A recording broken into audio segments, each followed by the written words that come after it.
So friends, ladies and gentlemen, welcoming our fourth and final contestant for this evening, Panos Korelis, looking up. Looking up, Panos Korelis.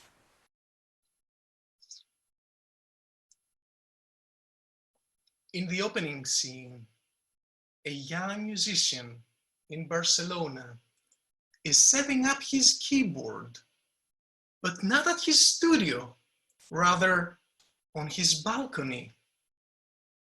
And as he sits comfortably in front of the keys, he starts performing the theme to the movie Titanic. Na na na na na na na na na na na na na. Before you know it, a fellow musician picks up his saxophone and joins him from another balcony, and they start making music together. And not before long, all the neighbors join them on their balconies, and they're singing together. And those that cannot sing, they join in spirit. This is an expression of togetherness. It took the first person to find the humor in the situation, and that inspired others to follow suit, because to humorize means to humanize.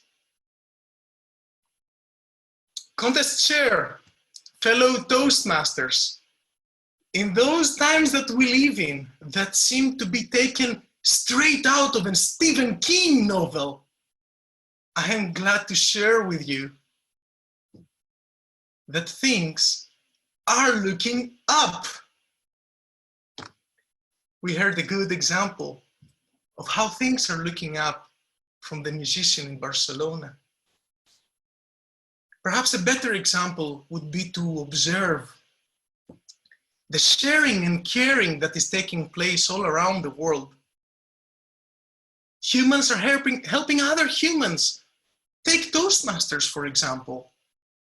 How quick we were to manage change. How quick we were to help each other and establish online communities. How supportive we have been throughout, and how committed we are to each other and to what we believe in, to keep doing that for as long as it takes.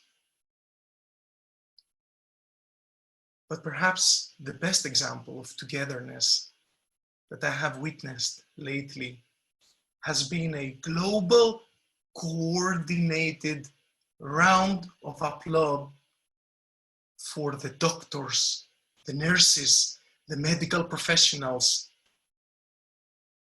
who have been sacrificing themselves for the benefit of all of us. Those are the unsung heroes of our times that have risen to a higher level of service. We are now together more than ever.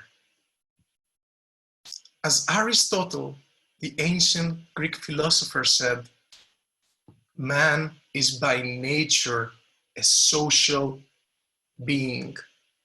Man is by nature a social being. We're all together in the same boat. And you might ask yourselves, what can I do to contribute so that we can be managing the unknown that we are facing, all of us together?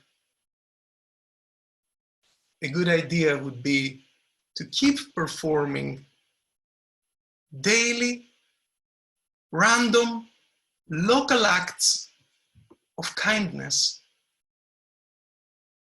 As my friend Catherine, who posted on her Facebook account that she is willing to bring groceries to all her neighbors that didn't have the possibility. And within 1 week, she had over 200 requests. So she is now established a group of volunteers to be helping out. Or perhaps like my experience in the supermarket the other day, where a petite lady asked me if I could perhaps reach on the top shelf and grab one of the last remaining double paper rolls, toilet paper rolls for her.